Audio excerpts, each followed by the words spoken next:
Welcome back my dear students. और आप देख रहे हैं हमारे YouTube channel DSA for English. मैं भवेश सर। आज इस वीडियो में मैं आपको बताने वाला हूं टू बी का यूज, सिंपल यूज बताना है इन स्पोकन इंग्लिश में। स्पोकन इंग्लिश में देखिए, मैं सबसे पहले एक चीज़ बता दूं, मैं कोई टीचर नहीं हूं और ना ही मैं कोई ट्रेनर हूं, बस मैं एक लर्नर हूं। मैं आपको आपकी भाषा में ये समझाना चाहता हूं कि आपको किस तरह से सीखना है, जिस तरह मैंने सीखा और मैं सीखने का प्रयास भी कर रहा हूं, और आपको किस तरह से सीखना चाहिए। क्योंकि मैं जो भी वीडियो बना रहा हूं, जो चीज़ भी मैं आपको समझाने का प्रयास कर रहा हूं, कि मैंने वो चीज़ देखा है कि नॉर्मली स्टूडेंट्स को क्या परेशानी होती है, किस हद तक उसे परेशानी होती है और क्या चीज़ समझ में नहीं आने की वजह से उसे डिफ़िकल्ट फील होता है। तो उन सारे प्रॉब्लम्स को हम इसमें सॉल्व करने का प्रयास करते हैं, उन्हें दूर करने का प्रयास करते हैं। उस हिसाब से हम आपको उस मेथड से हम आपको समझाने का प्रयास करते हैं ताकि आप इजीली समझ सकें। तो आइए सबसे पहले इंग्लिश सीखने में, चूँकि यूट्यूब पे तो बहुत सारे ट्रेनर हैं, बहुत सारे टीचर हैं, वे आपको बेहतर इंग्लिश भी सिखाते हैं, लेकिन कुछ चीज़ें ऐसी है जो मैंने फील किया है कि उन बारीकियों को अगर टीचर अच्छी तरह से समझा दें स्टूडेंट को तो उसे कभी परेशानी नहीं होगी। ठीक है, आइए मैं आज वीडियो को स्टार्ट करते हैं और आप बने रहिए हमारे साथ अंत तक। तो आइए देखते हैं। सबसे पहली बात ये होती है कि टू बी का यूज़ हम करने जा रहे हैं। टू बी का यूज़ करने से पहले हमें ये चीज़ सोचना पड़ेगा कि सिंटेंस का बेसिक पैटर्न क्या है। सिंटेंस का बेसिक पैटर्न ये सबको पता है। सब्जेक्ट होता है, उसके बाद हम हेल्पिंग वर्ब रखते हैं, उसके बाद हम मेन वर्ब रखते हैं, उसके बाद हम ऑब्जेक्ट रखते हैं। लेकिन साधारण सी बात ये सोचना पड़ेगा कि subject, helping verb, main verb और ऑब्जेक्ट, ये सारी चीज़ें तो हम लोग पढ़ते ही हैं और लगातार पढ़ते हैं।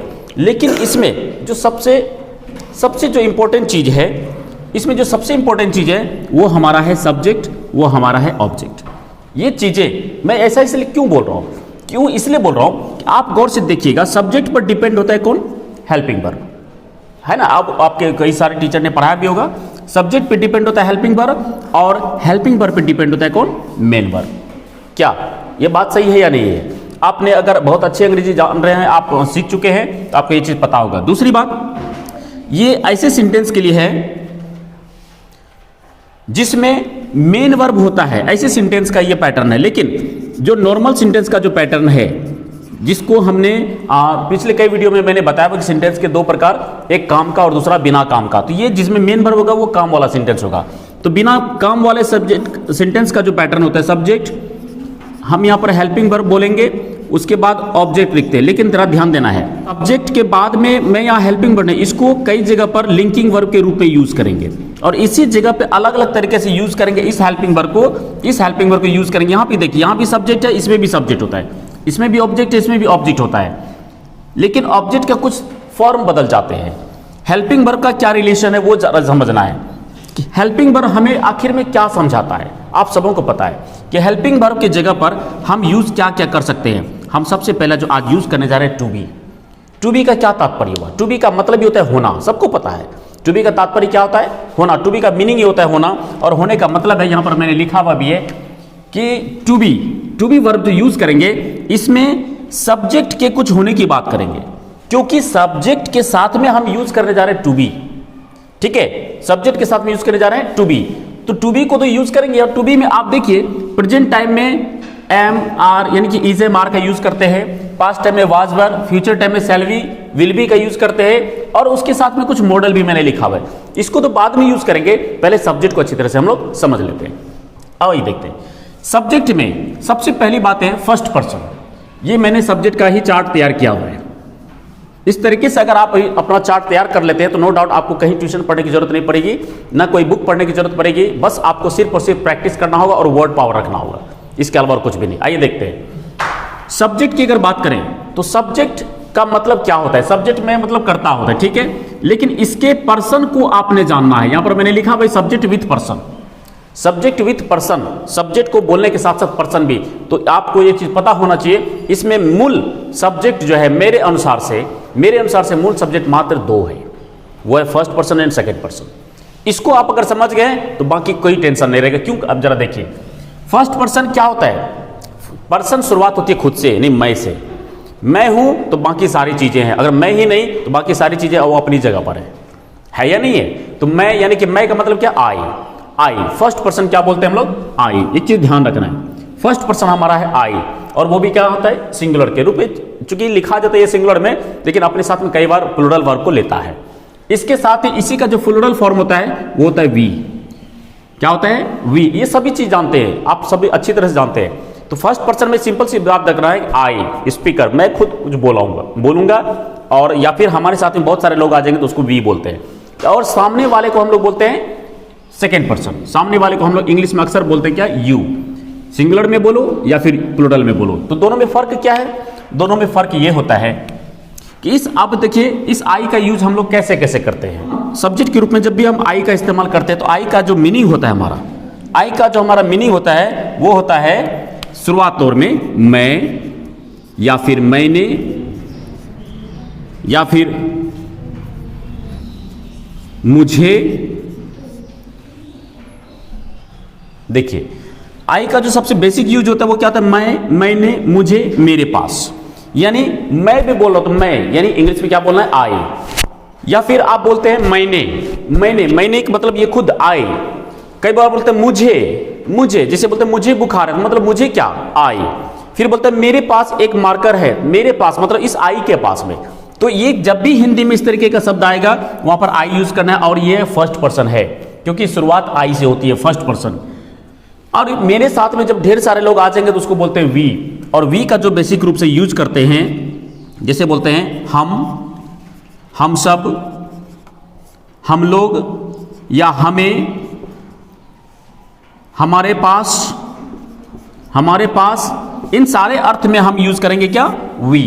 अब एक हमारा सेकेंड पर्सन होता है यू सामने वाले को बोलते हैं। अक्सर एक बात ध्यान रखना है, सामने वाले को बोलते हैं यू। और यू का मीनिंग क्या होता है? सबको पता है, तुम होता है या फिर आप होता है या तुम लोग भी होता है या फिर आप लोग भी होता है, तुमने भी होता है, तुम्हारे पास भी होता है। ये सारी चीजें यू के लिए यूज करेंगे। तो कुल मिलाकर अब जरा इसको अगर आप समझ लें, मैं फिर दोबारा रिपीट कर रहा हूं। फर्स्ट पर्सन में कौन? आई एन वी, और सेकेंड पर्सन में यू यानी सामने वाला। First person I and we और सेकेंड पर्सन सामने वाला यू। बस इसको समझने के बाद बाकी जो भी वर्ड आएगा एज ए सब्जेक्ट या उसका पर्सन जानने की जरूरत हो, एज ए सब्जेक्ट आएगा वो होगा हमारा थर्ड पर्सन। एक चीज ध्यान रखना है कि दुनिया जहान में जितने भी इंग्लिश में आप सब्जेक्ट को देखो, उसको समझने से पहले सिर्फ इतना सा दिमाग में सेट रखना है, फर्स्ट पर्सन में आई, सेकेंड पर्सन में यू सामने वाला, फर्स्ट पर्सन में आई इसका plural we, second person you सामने वाला, वो सिंगुलर में भी आता है प्लूरल में भी आता है, आप यहां देख सकते हैं। लेकिन इसके बाद जो भी सब्जेक्ट आएगा वो कहां जाएगा? थर्ड पर्सन में। चाहे वो कौन कौन सा थर्ड पर्सन में आ सकता है वो भी जरा सा देख लीजिए शॉर्टकट में।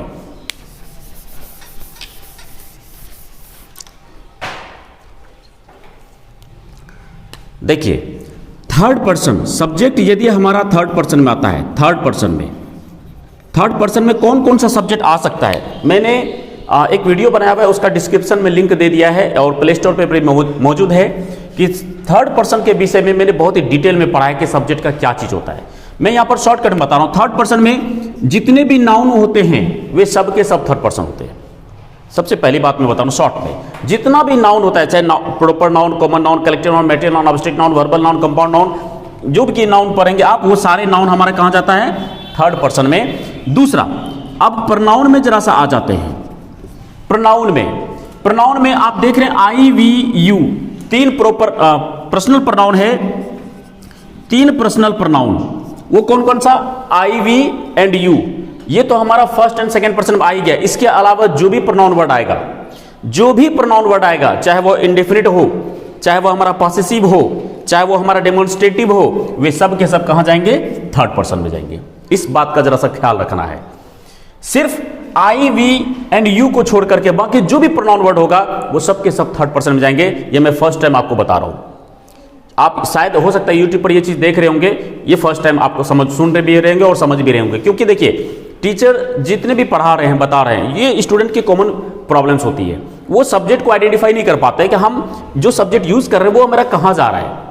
ठीक है, तो I and we first person, you second person, बाकी कुछ भी आए वो थर्ड पर्सन, चाहे वो नाउन हो या प्रोनाउन हो। ठीक है, ये सारी चीजें आपको समझना है। इसके बाद थर्ड पर्सन के रूप में और भी बहुत सारी चीज आता है। नाउन में मैंने इन्फिनिटिव भी समझाया हुआ है, इन्फिनिटिव टू, ठीक है, और जीरेंड भी समझाया हुआ है। जीरेंड भी अगर सब्जेक्ट के रूप में यूज होता है तो वो हमारा कहां चला जाएगा, थर्ड पर्सन में। इस चीज का हमेशा ध्यान रखना है। तो आई थिंक अब आप थर्ड पर्सन की लिस्ट खुद से तैयार कीजिए, खुद से तैयार कर सकते हैं जितने भी नाउन है। हाँ, एक चीज और ध्यान रखना है कि थर्ड पर्सन में जब कभी कोई नाउन आएगा वो आइदर सिंगुलर और प्लूरल विल बी, यानी या तो वो सिंगुलर होगा या तो प्लूरल होगा। जैसे एग्जांपल के तौर पर देखिए, यदि हम लिखते हैं काउ, ये तो सिंगुलर है, लेकिन यदि मैं लिख देता हूं काउस, ये कहां चला गया, प्लूरल, लेकिन है कॉमन नाउन, सबको पता है।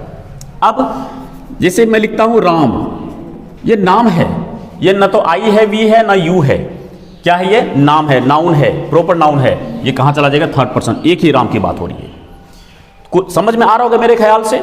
अब जैसे पॉसेसिव प्रोनाउन की बात करें, पॉसेसिव प्रोनाउन में यदि हम लोग यूज करते हैं बहुत सारे ऐसे वर्ड आते हैं, यानी पॉसेसिव एडजेक्टिव के रूप में यदि देखें, जैसे माय फादर, ये कहां चले जाएंगे, लिखते हैं माय फ्रेंड्स, कहां चले जाएंगे, माय फ्रेंड्स, ये हमारा थर्ड पर्सन सिंगुलर नंबर में जाएगा। लेकिन माय फ्रेंड लिखा हुआ है, यही चीज अगर माय फ्रेंड्स हो जाए, ये कहां चला जाएगा, थर्ड पर्सन प्लूरल में, लेकिन जाएगा थर्ड पर्सन में ही।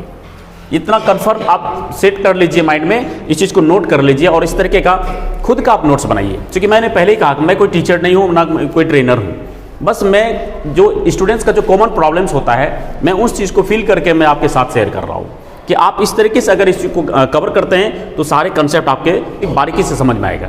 देखिए, चलिए अब इस तरीके से तो लिख लिए, समझ में आ गया। अब मैं एक चीज और बता दूं कि इसी सब्जेक्ट का, जो भी सब्जेक्ट आप इसमें देख रहे हैं, उन सारे सब्जेक्ट्स का ऑब्जेक्ट फॉर्म भी होता है। क्योंकि यहां पर ऑब्जेक्ट फॉर्म के रूप में जरूरत नहीं है, इसलिए जरूरत नहीं है क्योंकि हम जो सेंटेंस को यूज करने वाले हैं वो सेंटेंस करने वाले हैं यूज बिना काम का वाक्य। क्या यूज करने वाले हैं, बिना काम का वाक्य, यानी विदाउट मेन वर्ब पढ़ने वाले हैं। तो जब विदाउट मेन वर्ब पढ़ेंगे तो इसमें मेन वर्ब आएगा, वो ऑब्जेक्ट या ऑब्जेक्ट के साथ आ भी सकता है, नहीं भी आ सकता। हम इसको यहां पर यूज एज ए कंप्लीमेंट के रूप में करेंगे, इसलिए यहां पर हम ये चीज नहीं कहेंगे कि इस सब्जेक्ट का हम ऑब्जेक्ट भी लिखेंगे। जब ये इस पैटर्न पे हम काम करेंगे तब हम उस सब्जेक्ट का ऑब्जेक्ट भी हम आपको बताएंगे नेक्स्ट वीडियो में। तो अब आइए इसकी बेसिक रूप से प्रैक्टिस करते हैं कि इसको हम कैसे आसानी से समझें। जरा ध्यान दीजिए, आपको कैसे सीखना चाहिए। मैंने पहले कहा कि टू बी का मतलब ये होता है क्या, होना। कौन होगा, यही सब्जेक्ट, यही सब्जेक्ट। मैं प्रत्येक वीडियो में ये सारी चीजें आपको मैं समझाऊंगा, बताऊंगा भी, और आप भी दूसरों को बताइए कि यही सब्जेक्ट जब कुछ हो प्रेजेंट टाइम में या पास्ट टाइम में या फ्यूचर टाइम में, ठीक है, या उसकी एबिलिटी की बात चले, मॉडल की बात चले, तो फिर इसी सब्जेक्ट के साथ में इस तरीके के हेल्पिंग वर्ब यूज करेंगे। और कैसे यूज करेंगे, सिंपल तरीके से। जैसे मैं हूं, होने की बात है ना, मैं हूं, आई एम। देखिए यहां फर्स्ट पर्सन सिंगुलर में लिखे हैं, इसका भी ये चीज पार्ट यहां लिखा हुआ है, इस पर पहले आते हैं। मैं हूं, आई एम। मैं था, आई वॉज। मैं बनूंगा, आई shall be, I shall be. हाँ, एक चीज और यहां जरा देखिए, शैल विल ये हमारा मूल रूप से हेल्पिंग वर्ब है, ठीक है, इसके साथ बी लगाया इसीलिए ये सारी चीजें बी ग्रुप का है। शैल विल इसके साथ में बी लगा इसीलिए कि ये जो इधर लिखे हैं is am are was were जो लिखे ये सभी किसके, कौन से ग्रुप के हैं, टू बी ग्रुप के हैं। इसीलिए इसके साथ में, क्योंकि ये हमारे टू बी ग्रुप के नहीं है, ये मॉडल है, लेकिन इसको बी ग्रुप में अगर शामिल करना है तो इसके साथ में उनको बी यूज करना पड़ेगा। उसी प्रकार से यहां देखिए मैंने और कुछ मॉडल्स लिखे हुए, can, may, might, could, should, must, ought to, dare, need, would, use to, ये भी हमारे मॉडल हैं। और इसके साथ में भी इसको चूंकि हम बी ग्रुप में शामिल कर रहे हैं तो इसलिए इसके साथ क्या लगाना पड़ता है, बी लगाना पड़ता है। समझ में आ रहा है। अब जरा सा आगे देखिए, अब इसको आसानी से यूज करेंगे। जैसे मैं हूं तो आई एम, मैं था, आई वॉज पास्ट में, मैं बनूंगा, आई शैल बी। यहां पर लिख देते हैं है वाला पार्ट, यहां पर लिख देते हैं था वाला पार्ट, और यहां लिख देते हैं गागेगी वाला पार्ट, ठीक है। फिर से समझते हैं इस चीज को, मैं हूं, आई एम, मैं था, आई वॉज, मैं बनूंगा, आई शैल बी। अब आगे मैं हो सकता हूं तो आई कैन बी, क्या बोलना पड़ेगा, आई कैन बी, मैं हो सकता हूं, आई कैन बी। फिर आगे देखिए वी के साथ यूज करते हैं। वी कहां पर है, फर्स्ट पर्सन प्लूरल में, तो ये फर्स्ट पर्सन को देखेंगे, ये सेकंड को देखेंगे, ये थर्ड के लिए यूज गया। अब जरा सा मिलाइए, हम लोग हैं, वी आर, हम लोग हैं, वी आर, हम लोग थे, वी वर, हम लोग थे, वी वर, हम लोग होंगे, वी शैल बी, हम लोग हो सकते हैं, we can be, we can be. अब सेकेंड पर्सन में देखिए, यू लगा हुआ है। अब ये सेकंड पर्सन में मैंने यहां पर बहुत सारी चीज लिखा हुआ है, गौर कीजिए।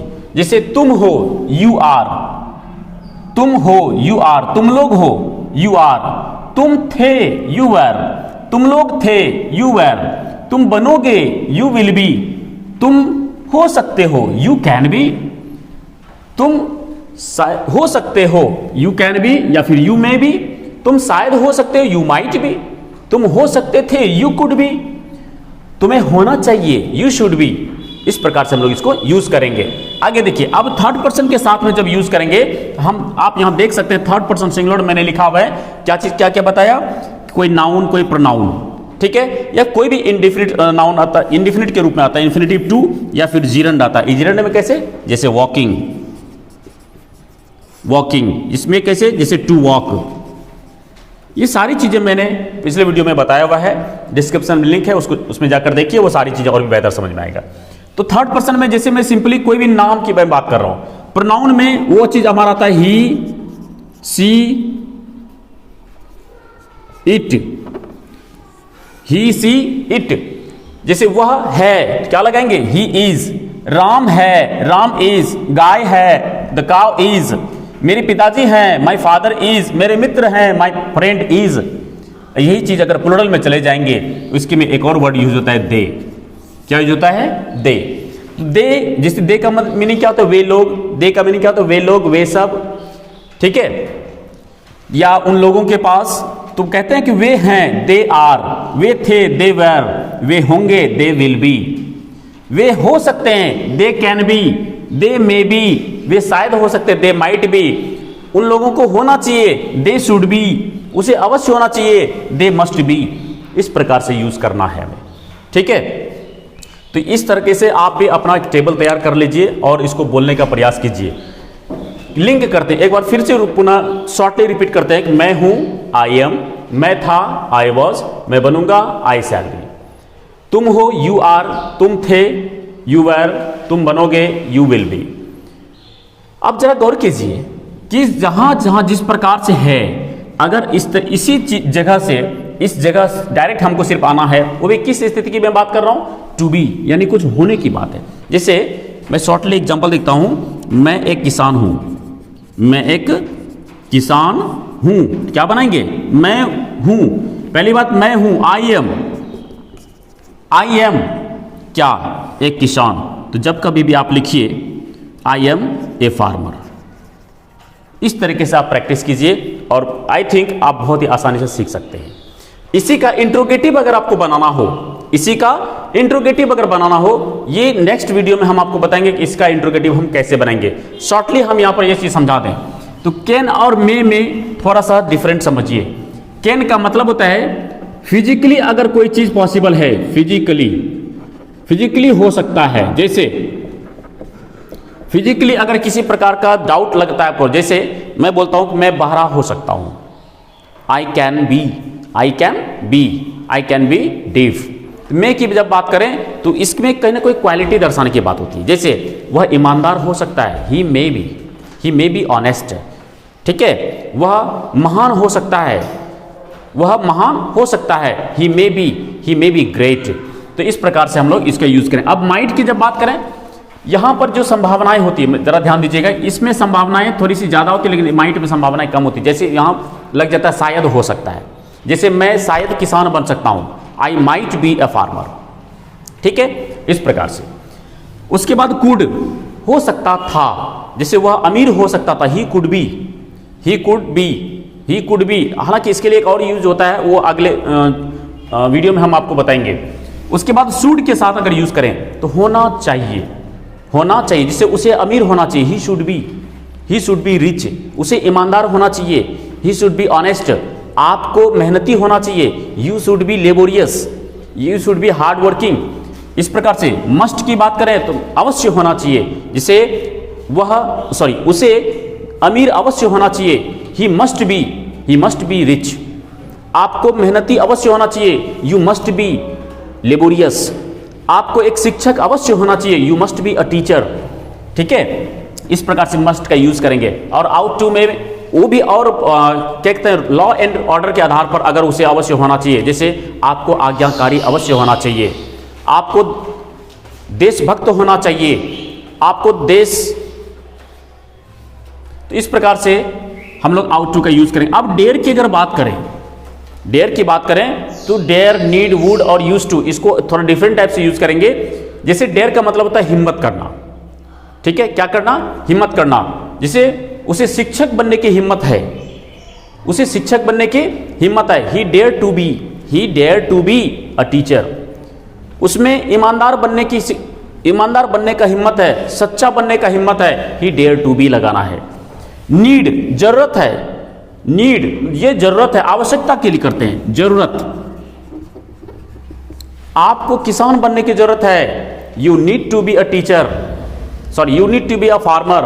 आपको ईमानदार बनने की जरूरत है, you need to be a true person. You need, आपको ईमानदार बनने की जरूरत है, you need to be honest. आपको महान बनने की जरूरत है, you need to be a great person. इस प्रकार से हम नीड का यूज करेंगे। अब वुड की अगर बात करेंगे तो ये होता है इच्छा को जानने के लिए या दर्शाने के लिए। जैसे वह ईमानदार बनना चाहेगा, ही वुड बी, इसके साथ ही भी लगाएंगे, ही वुड बी। वह होंगे या होना चाहेंगे, ही वुड बी लगाएंगे, ठीक है। उस प्रकार से यूज टू, वह ईमानदार हुआ करता था, ही यूज टू बी ऑनेस्ट। वह महान हुआ करता था, ही यूज टू बी ग्रेट। इस प्रकार से हम इसके साथ में यूज करेंगे। जिसके साथ अब सबसे इंपॉर्टेंट पॉइंट ये भी है कि जितने भी मॉडल्स हैं किसी भी सब्जेक्ट के साथ लगा दो, आई, वी, यू या थर्ड पर्सन में कोई भी आ जाए, नो प्रॉब्लम। जहां जैसा रहेगा उस अनुसार से लगाएंगे। तो इसका इस्तेमाल हम लोग चाहिए के लिए करेंगे और इसका इस्तेमाल हो सकता है के लिए करेंगे, सकना। जब कैपेसिटी की बात करेंगे, पॉसिबिलिटी की बात करेंगे, और ये चाहिए के अर्थ में यूज करेंगे। चाहिए के अर्थ में क्या क्या, शुड, मस्ट, आउट टू। और हो सकता है पॉसिबिलिटी की बात में कैन, में, माइट, कुड। और ये तो खैर डिफरेंट टाइप से थोड़ा यूज करते हैं, और किसी के अंदर में ये जगाने की बात करते हैं या उसके इच्छा के अनुसार काम करते हैं। तो I hope my dear students ये चीज़ें आपको थोड़ा सा समझ में आया होगा। तो नेक्स्ट वीडियो में हम आपको मिलेंगे, इसका इंट्रोगेटिव हम कैसे प्रैक्टिस करेंगे, यही सारी चीज़ें। और मैं एक चीज़ बता दूं कि जितने भी हेल्पिंग वर्ब यूज कर रहे हैं इसके साथ बस एक और, चूंकि हेल्पिंग वर्ब के जो मेन 3 ग्रुप से हैं, to do, to be, to have, उसको यूज करने के बाद इस प्रकार से यदि आप पैटर्न बनाना शुरू कर दिए तो नो डाउट जितने भी स्ट्रक्चर आप किसी और से पढ़ते हैं या बुक में पढ़ते हैं, आप अपना स्ट्रक्चर खुद से तैयार कर सकते हैं और आप दूसरों को भी समझा सकते हैं। बस स्टूडेंट्स के कॉमन फीलिंग्स को, कॉमन प्रॉब्लम्स को समझ करके मैंने ये वीडियो बनाया था। अगर वीडियो पसंद आया हो तो लाइक करें और अपने फ्रेंड्स के साथ जरूर शेयर करें। Thanks for watching.